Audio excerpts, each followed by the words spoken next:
एक महत्वपूर्ण बात जो कही गई है इसमें कि जो 160 करोड़ का घोटाला हुआ है, एक-एक पाई जो है वो वापस ली जाएगी। उसमें आप सब लोग जानते हैं कि वो घोटाला बिना सरकार, बिना शासन और प्रशासन की मर्जी के और उनके नाक के नीचे कैसे हो जाए, और ये बैंक के ऊपर दबाव डाला गया। बैंक ने पैसा दिया है, ना कि जो कल्प्रिट थे उनको पकड़ा गया है। सिर्फ एक ही व्यक्ति को पकड़ा गया है और उनसे कुछ लोग तो आए ही नहीं, भाग गए बाहर, विदेश में भाग गए करके। तो हम कह रहे हैं कि जो वो पैसा लेते गए हैं या जो कल्प्रिट है उनको सजा मिले और एक-एक पाई उनसे मिलेगा। पंचकुला में इस वक्त मौजूद है मेयर की प्रत्याशी जो कांग्रेस की सुधा भारद्वाज, आज ये संकल्प किए गए हैं। संकल्प जो कि कई महीनों में तैयार किए गए कमेटी द्वारा रिपोर्ट के आधार पर हर वर्ग का इसमें ध्यान रखा गया, चाहे महिलाएं हैं, चाहे आवारा पशु हैं, चाहे ग्रामीण इलाके हैं। क्या कुछ कहना चाहेंगे?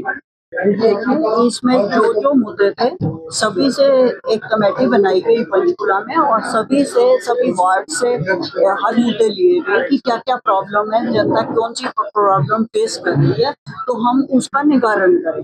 तो उसी के हिसाब से चाहे सड़कों का हो, चाहे गंदे नाले का हो, चाहे वो सीवरेज का हो, चाहे लाइट्स का हो, चाहे महिलाओं के लिए हो, बुजुर्गों के सम्मान की बात हो, तो सभी का ध्यान रखा गया है। इसमें कोई भी बात ऐसी नहीं छोड़ी गई जिसमें कि चाहे पार्क का हो, चाहे वो नाले वाली जगह सौंदर्यीकरण का हो, सभी चीजें इसमें शामिल की गई। एक महत्वपूर्ण बात जो कही गई है इसमें कि जो 160 करोड़ का घोटाला हुआ है, एक-एक पाई जो है वो वापस ली जाएगी। यानी जो पैसे का गबन हुआ है वो पंचकुला के लोगों की मेहनत की कमाई है जो टैक्स के रूप में जमा करेगी।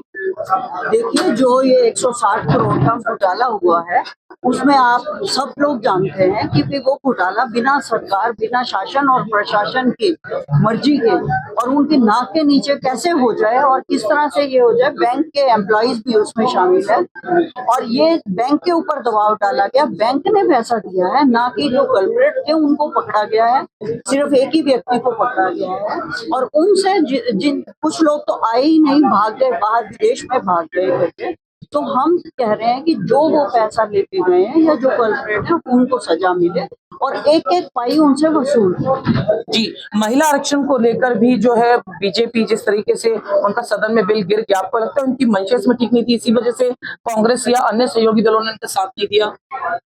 देखिए, ऐसा कुछ नहीं, महिला आरक्षण बिल गिर ही नहीं सकता।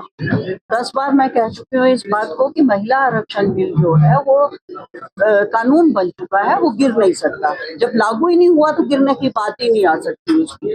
ये जो डिलिमिटेशन थी वो एक विधेयक लेके आए थे, वो विधेयक नहीं काम किया क्योंकि ये अपनी मर्जी से ही डिस्ट्रीब्यूट कर रहे थे सारी सीट्स को, जो बढ़ा रहे थे अपनी मर्जी से। जैसे यूपी में ज्यादा सीट बढ़ा दी, कर्नाटक और जो साउथ एरिया था वहां पे एक-एक 2 सीट बढ़ रही थी और इसी तरह से ईस्ट नॉर्थ में भी प्रॉब्लम आ रही थी। तो कांग्रेस पार्टी ने सिर्फ ये कहा है कि आप सब सर्वदलीय बैठक बिठाइए, उससे सबकी सलाह लेकर ये काम कीजिए। इस तरह से आनन फानन में नहीं। और जो महिला आरक्षण बिल था तो वो तो सर्वसम्मति से पास हुआ था, कांग्रेस उसमें शामिल थी और शुरू में लाई ही कांग्रेस थी और कांग्रेस ने जब पंचायती राज और नगर निगम में साथ के साथ लागू कर दिया था तो उसको क्या परेशानी है, वो तो महिला सम्मान चाहती ही चाहती है। आज सिलेंडर के भी जो कमर्शियल सिलेंडर है उसका भी वो बढ़ा दिए गए रेट। आपको लगता है कि वोटिंग होते ही, चुनाव खत्म होते ही राज्यों में अब बीजेपी अपना असली चेहरा दिखा रही है? देखिए, ये बिल्कुल सही बात है कि ये जो इनका चुनावी नारे अलग होते हैं और जैसे ही चुनाव खत्म होता है तो जनता के ऊपर बर्डन डालना शुरू कर देते हैं। इन्होंने तो 500 का कहा था सिलेंडर, 500 का मिलेगा, 830 का था, उसके बाद फिर बढ़ा दिए थे इन्होंने 50 रुपए। तो ये तो कोई भी वायदा समझते ही नहीं है, सिर्फ ये तो बाद में कह देते हैं ये तो चुनावी जुमला था। तो जुमले हमने इन्हीं से सीखे हैं और इन्हीं से सुने हैं।